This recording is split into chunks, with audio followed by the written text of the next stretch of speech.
사도 바울은 디모데에게 자신이 살아왔던 믿음의 길, 또 삶의 모습을 상기시키면서 디모데도 그렇게 살아올 것을 오늘 본문에 기록을 하고 있습니다. 먼저 바울은 디모데에게 내가 과연 보고 알았다 그렇게 말합니다. 그럼 디모데가 무엇을 보고 무엇을 알았다는 말일까요?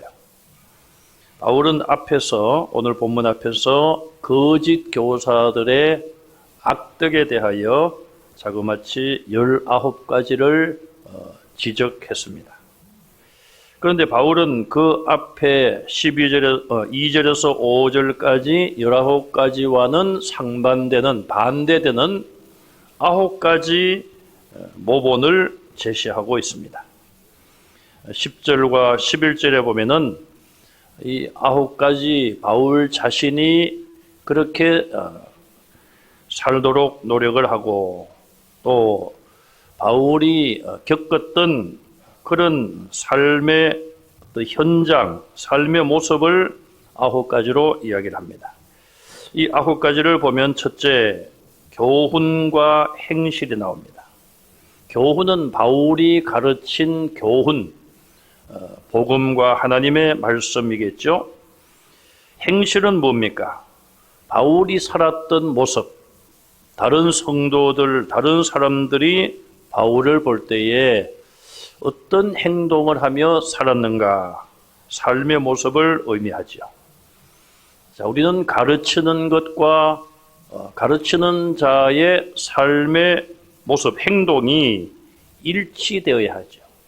일치되지 아니하면 비난을 받기도 하고 또 존경받을 수가 없습니다. 여기 행실이란 말은 인도한다, 그런 의미가 들어있어요. 그래서 행위의 어떤 방향, 또 삶의 방향을 의미하기도 합니다. 자, 이 바울의 삶의 방향은 항상 그가 가르쳤던 하나님의 말씀과 같았습니다. 하나님의 말씀이 하라는 것은 하고 또 하지 말라는 것은 하지 않는 것, 그것이 교훈과 행실이 일치가 되는 것이죠. 그래서 교훈이 건전하면 행실도 건전하고 바르게 살아가야 합니다. 우리 교단이 보수라 그렇게 이야기를 합니다. 또 우리 교단을 장자교단이다 그렇게 내세우고 있습니다. 자, 보수라고 한다면은 어떤 잘못하면은 캐캐묵은 옛날 생각을 버리지 않는 것, 그렇게 생각할 수 있고 그런 비난을 받을 수가 있습니다. 우리는 보수라고 주장하기 전에 개혁주의임을 알아야 됩니다. 개혁주의란 말은 날마다 우리를 새롭게 하는 것이죠. 사도 바울이 나는 날마다 죽노라, 그 말은 옛사람은 죽고 새롭게 시작한다. 어제의 나는 죽고 오늘 또 다른 모습의 나로 영적으로 좀 더 성장되고 예수님을 좀 더 닮은 모습으로 새롭게 살아간다. 그런 의미에서 그런 말을 한 것입니다. 그러므로 우리의 행동이라고 하는 것은 정말 우리가 배운 것과 또 이제는 우리가 배우는 모습도 있지만은 가르치는 그런 자리에 있을 수 있어요. 이제는 우리가 가르치는 그런 입장에서 바울이 디모데에게 당부하듯이 저와 여러분들이 우리의 자녀들에게 또 어린 생명들, 처음 믿는 성도들에게 하나님의 말씀을 우리가 때로는 가르칠 그런 찬사가 있습니다. 그렇다면 우리가 입으로만 가르치는 것이 아니라, 말로만 가르치는 것이 아니라 우리의 행실이 교훈과 일치되어야 된다는 것입니다. 예수님은 그런 삶을 사셨습니다. 그래서 많은 군중들이 예수님의 가르침을 듣고 깜짝 놀랐고 권세, 권위를 느꼈습니다. 그러나 그 당시 유대교 지도자들은 그러하지 못했어요. 차이가 무엇입니까? 유대교 지도자들은 교훈과 행실이 달랐습니다. 그들이 가르치는 것과 그들의 행실이 달랐기 때문에 예수님의 비난을 받았고 또 이스라엘 백성들의 존경을 받지 못했고 가난한 자, 병든 자, 그들의 어려움을 하나님의 능력으로 해결해 줄 수가 없었습니다. 두 번째로 의향과 믿음. 의향은 생의 목표를 미리 정해 놓는 것을 의미하고 있습니다. 나는 이쪽 길로 간다. 나는 이런 모습으로 살아가겠다. 자, 그것은 믿음을 가지고 믿음으로 목표와 방향을 정해야 되는 것입니다. 우리 믿는 자들은 그래서 삶의 목표가 안 믿는 자들과는 구분돼야 되고 차이가 있어야 되죠. 많은 사람들이 오늘도 목표를 정하고 달려갑니다. 청년들은 어떤 목표를 세울까요? 내가 결혼하기 전에 적어도 몇 억은 내가 벌어서 저축해서 집이라도 하나 사서 내가 결혼을 하겠다. 뭐 그런 목표를 정하는 청년들도 있을 것입니다. 또 우리 고등학교 이하 학생들은 나는 어느 대학에 들어가겠다. 나는 어느 분야로 공부를 하겠다. 목적을 정할 수가 있을 것입니다. 우리 성도들은 그런 세상에 어떤 목적도 필요하겠지만 영적인 목표가 있어야 됩니다. 내가 어느 예배까지는 내가 꼭 참석을 하겠다. 성경을 내가 하루에 몇 장씩 읽겠다. 또 기도 생활은 어떻게 하겠다. 전도는 내가 또 이렇게 몇 명을 하겠다. 자, 이런 모든 것들을 믿음으로 정해져야 되는 것입니다.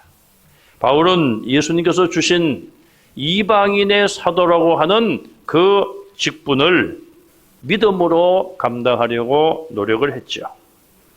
디모데후서 4장 7절에 나의 달려갈 길을 마치고 그가 정한 목표 방향을 믿음의 법을 지키면서 끝까지 달려갔다고 고백을 했습니다.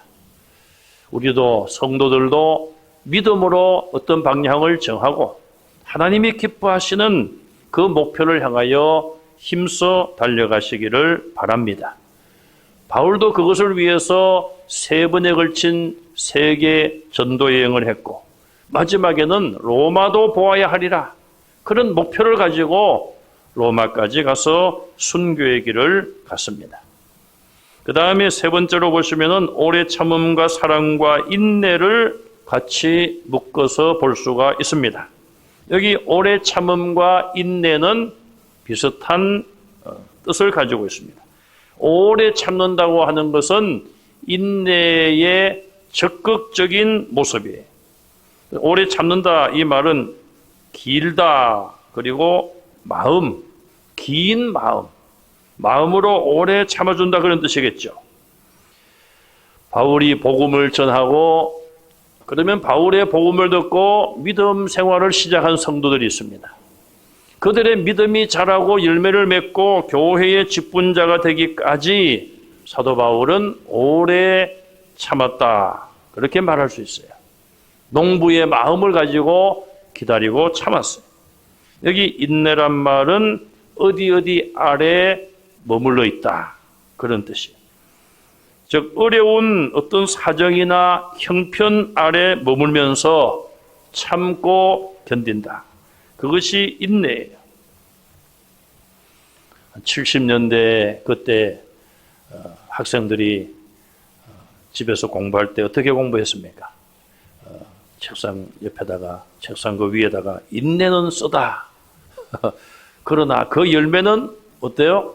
달다. 예, 다 한 번씩 해보신 것 같은데 인내는 쓰다. 그러나 그 열매는 달다. 아마 뭐 한 번쯤 다 그렇게 써놓고 공부를 하신 분도 있을 것이고 또 형님이나 오빠나 누나가 그렇게 여자들은 별로 안 쓴 거예요. 남자들이 주로 이제 거창하게 했다가 예, 뒤끝은 별로 안 좋은데, 예. 뭐 그 얘기가 나와서 제가 하나의 간증입니다만은 저희 둘째 아이가 중학교 3학년 때 저희 가족이 1박 2일로 여름 휴가를 가까운 데 갔습니다.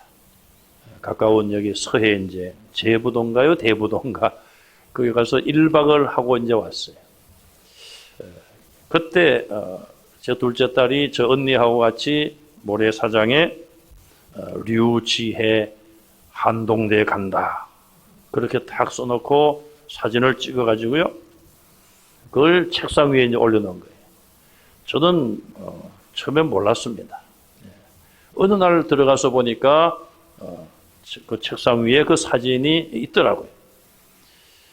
왜 그랬는가 하면 걔가 갈대 상자는 책을 읽었어요.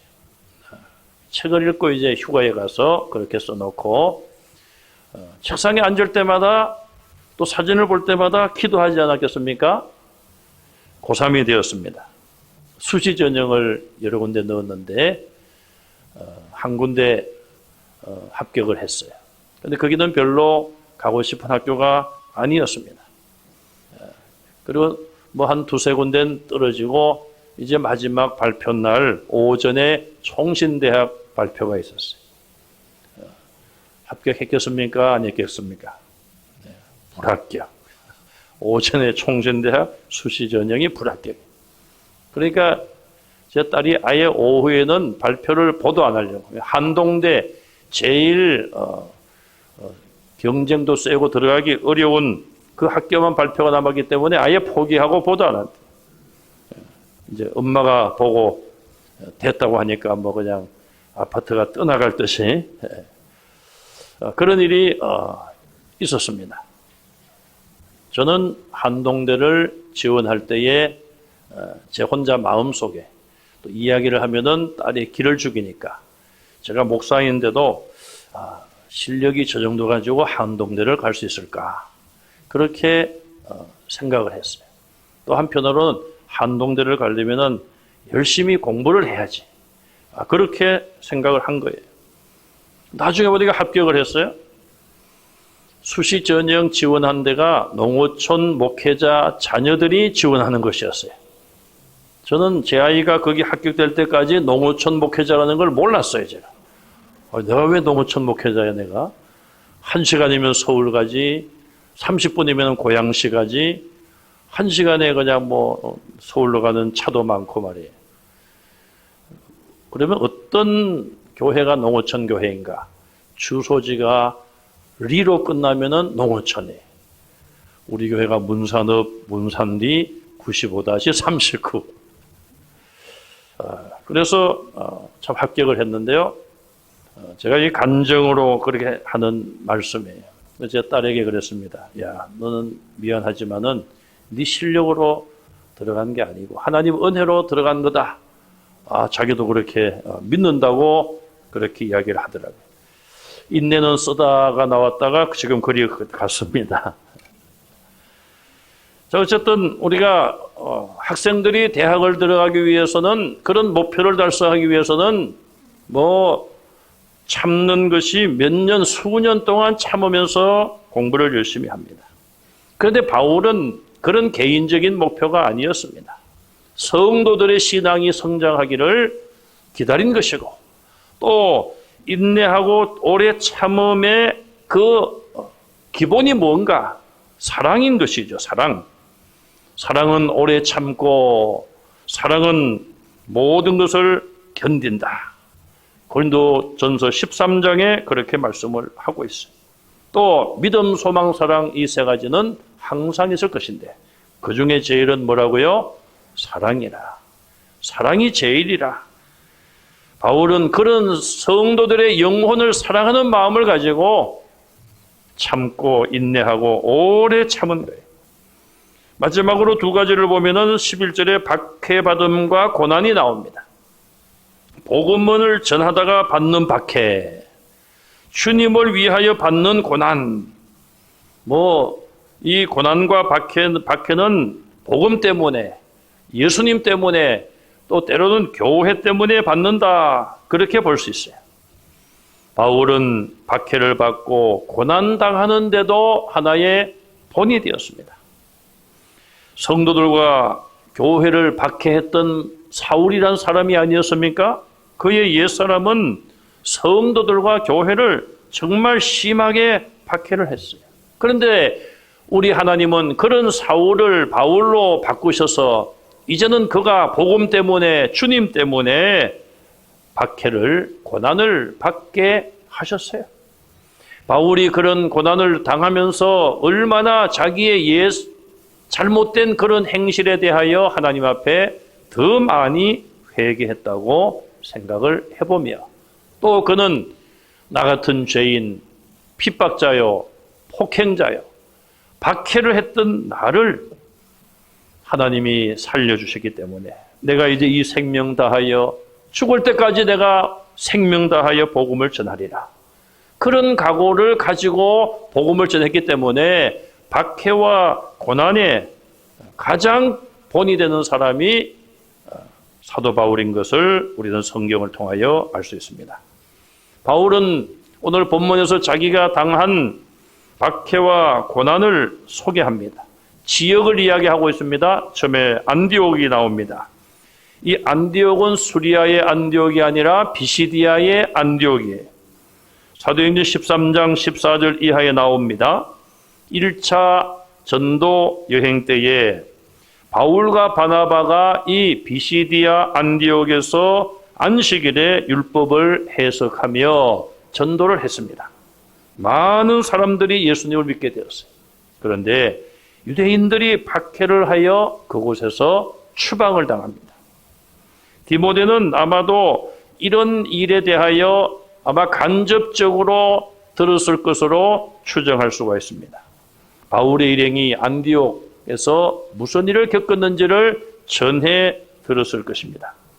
두 번째는 이고니온이란 지명이 나옵니다.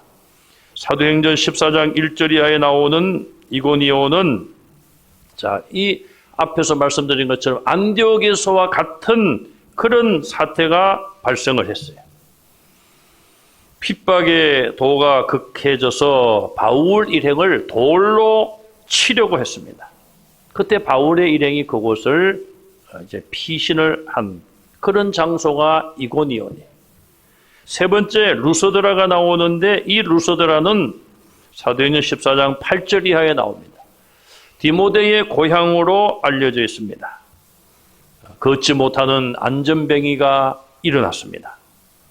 사람들이 바울과 바나바를 신의 이름을 붙이면서 재물을 가지고 와서 저 사람들은 사람이 아니라 신이다. 안전뱅이를 고쳤으니까요. 그런 일들이 일어났어요. 그런데 유대인들이 안디옥과 이고니온에서 이 루스드라에까지 원정을 와서 바울을 핍박하는 거예요. 참 악한 일을 하는 사람들을 보면요, 웬 열심히 그렇게 있는지 모르겠어요. 안디옥과 이고니온에서 원정을 와가지고 루스드라에서 이렇게 놀라운 역사를 일으키고 복음을 전하고 있는 이 바울의 일행을 핍박하는 거예요. 바울을 돌로 쳐서 바울이 거의 죽은 상태, 급한 죽은 상태로 버려져 있다가 제자들이 둘러섰을 때에 죽은 줄 알았던 바울이 깨어났습니다. 그런 장소가 루스드라예요. 아마 그때 이 디모데가 모여서 바울이 죽은 줄 알았는데 일어나는 모습을 디모데가 본 것으로 짐작을 할 수 있습니다. 그래서 바울은 지금 디모데에게 그런 이야기를 지금 하고 있습니다.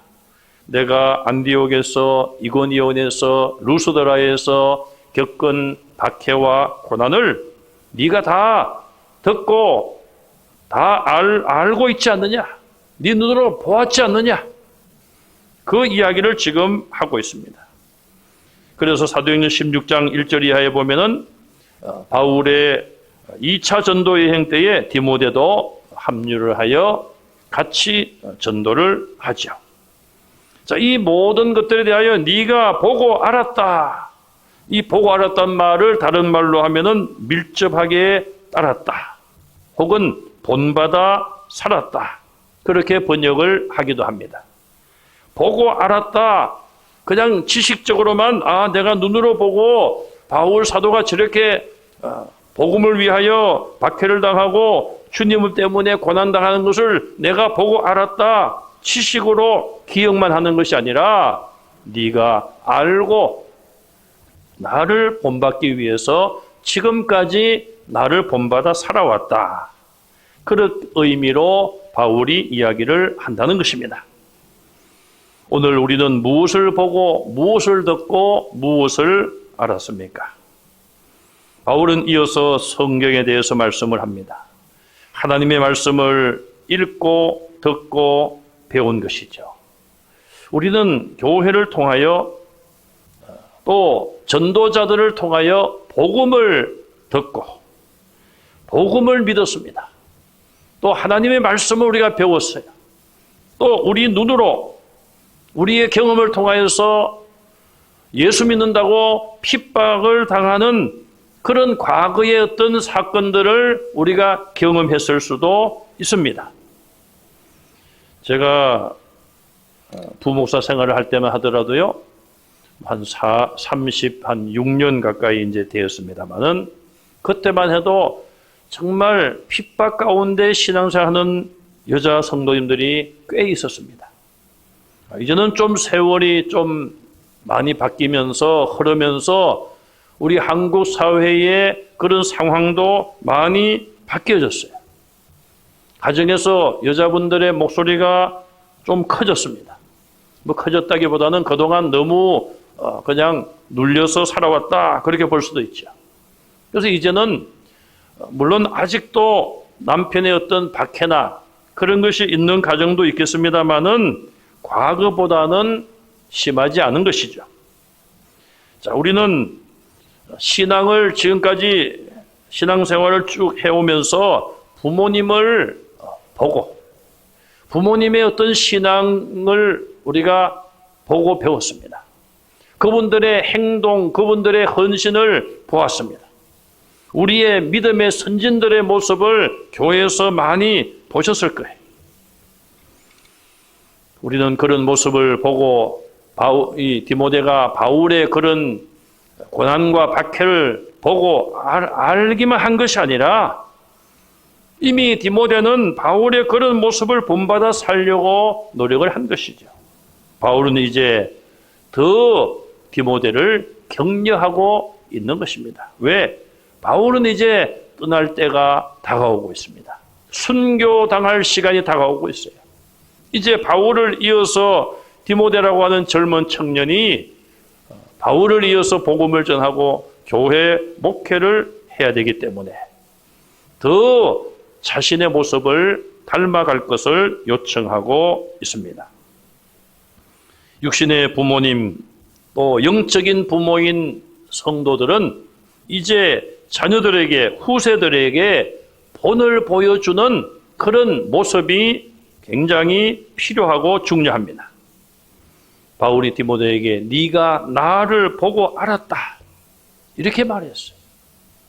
이제 우리도 우리의 자녀손들에게, 후세들에게 네가 나를 보고 알았다, 이렇게 말해야 될 때가 다가오고 있는 것입니다. 과연 우리는 이런 말을 남길 수가 있을까? 네가 나를 보고 알았다. 두 번째로 바울은 주님께서 그 모든 박해와 고난에서 나를 건지셨다라고 고백하고 있습니다. 바울이 여기 9가지를 이야기를 했다고 했는데 9가지를. 자기 자랑을 하려고 9가지를 이야기한 것이 아니에요. 왜냐하면은 11절 마지막 부분에 주께서 이 모든 것 가운데서 나를 건지셨다, 이 고백을 하고 있잖아요. 이 고백이 들어가지 않았다면 우리가 바울에 대해서 오해할 수도 있을 거예요. 그런데 바울은 여기 겸손하게 이 말씀을 분명히 기록을 했어요.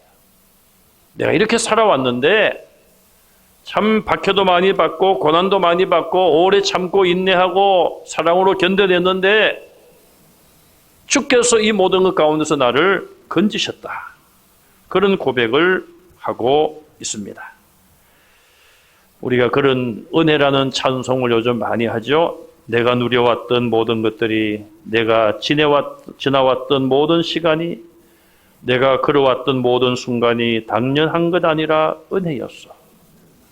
내가 하나님의 자녀로 살며 오늘 찬양하고 예배하는 삶, 그 다음에 보니까 복음을 전할 수 있는 축복이 당연한 것이 아니라 은혜였어. 모든 것이 은혜, 은혜, 은혜, 한없는 은혜. 내 삶에 당연한 것 하나도 없었던 것을 모든 것이 은혜, 은혜였어. 바울이 지금 이걸 말하고 있는 것입니다. 주님이 나를 건져주셨다. 주님의 은혜다 이 말이에요. 내가 뭐 잘나고 내가 선하고 내가 능력이 있어서 그 모든 어려움을 이겨내고 지금까지 온 것이 아니라 주님이 나를 건져주셨다. 주님의 은혜라. 저와 여러분들도 우리의 지나온 모든 삶을 돌아보며 주님의 은혜였습니다. 그런 고백할 수 있기를 간절히 바랍니다. 또 바울처럼 어떤 어려움과 환난이 우리를 기다린다 할지라도 주님이 나를 건져주십니다. 나는 이길 수 있습니다. 그런 확실한 견고한 믿음을 가지시기 바랍니다. 마지막 세 번째로 경건한 자들과 악한 자들이 이 세상 속에는 공존하고 있지만 하나님의 백성들은 하나님의 말씀을 배우고 확신하고 그 가운데 거해야 된다. 그렇게 말씀하고 있어요. 이 세상의 사람들을 둘로 나눌 수 있습니다. 첫째는 예수님 안에서 믿음으로 경건하게 살려는 사람들입니다. 우리 모든 성도는 거기에 들어가요. 그런데 문제는 경건하게 살려고 하면 박해를 받게 된다. 이렇게 말하고 있어요. 아유, 그렇다면 나는 박해받기는 싫습니다. 조금 덜 경건하게 살겠습니다. 그것은 성도의 목표가 아닙니다. 우리는 뜨거워야지요.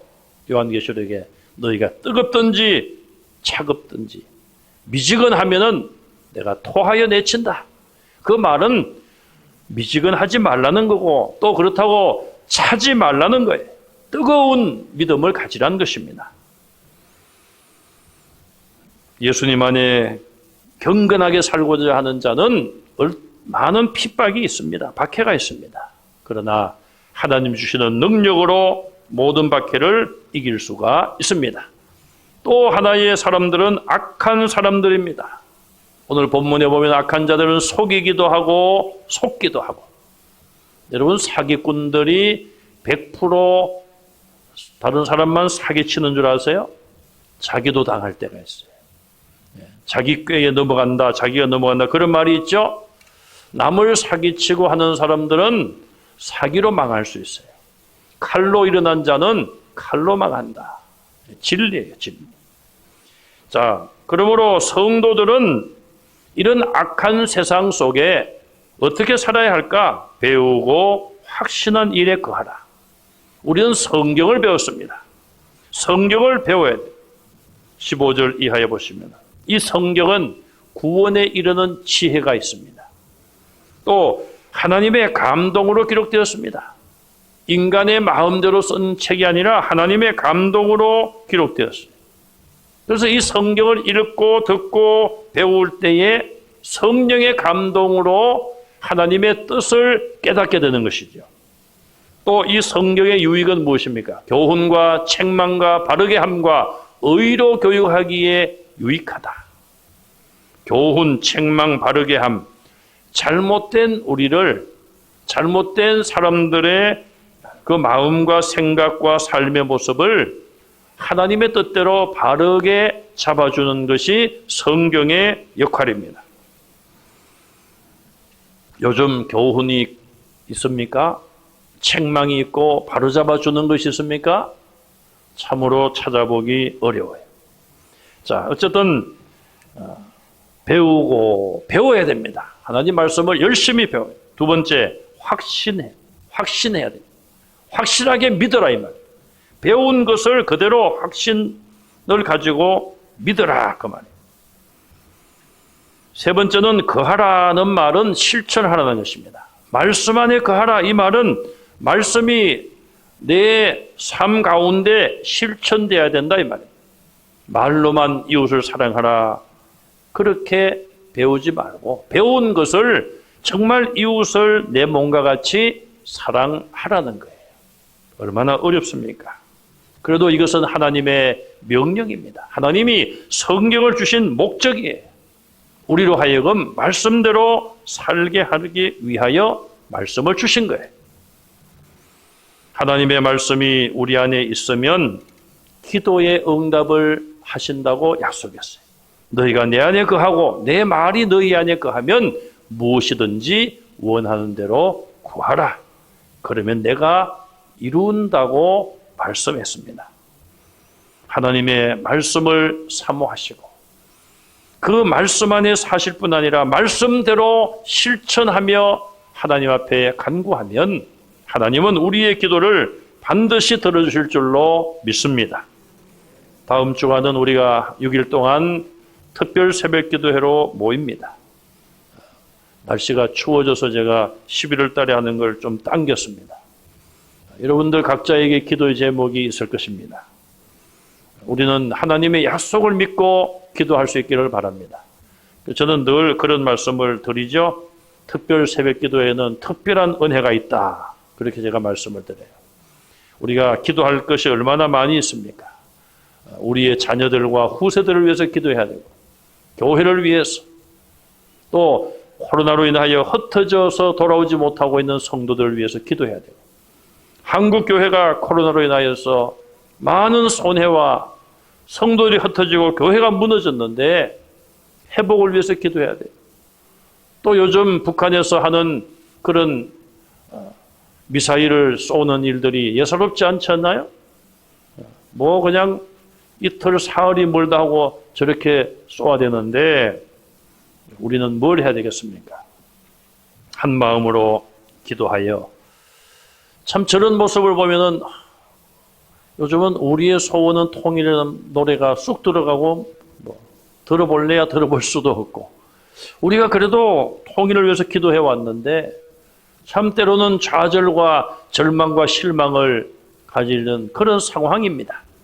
그럼에도 불구하고 우리는 다시 믿음 위에 서서 깨어서 기도할 수 있기를 간절히 바랍니다. 배우고 확신한 그런 하나님의 말씀을 이제는 우리가 정말 생활 중에 실천하시고 말씀대로 살아가는 바울과 같은 바울은 예수님을 닮았죠. 예수님을 닮아가는 성도들이 다 되시기를 주님의 이름으로 축원합니다.